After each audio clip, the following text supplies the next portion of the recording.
Hey guys, welcome back, and this is Peloton Treadmill not turning on. So guys, I made this table over here with multiple solution. So just simply follow along. So guys, first one is just simply verify your power connection. So guys, make sure the power cord is securely plugged in into a wall socket, and make sure that Peloton is turned on. Now another one is just simply check the safety key. So make sure the safety key is securely inserted into its slot. And if you are using a magnet safety key, make sure the magnet is connected properly.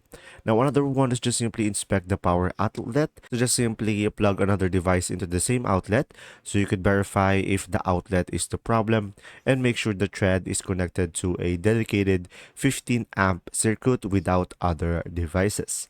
Now, another one is just simply perform a power cycle by just simply unplugging the thread from the wall socket. And after that, just simply plug it back in and just simply try turning it on. Now, another one is just simply inspect the power switch. So guys, just simply look for any visible damages into the power switch and make sure that it is functioning properly. Now, another one is just simply check for error indicators. So sometimes guys, there will be a blinking lights, and from there you should be able to see error codes in the user manual. So make sure to refer into the user manual for guidance. Now, if any of these doesn't work, just simply contact the Peloton support for professional help and further assistance. There you go. See ya.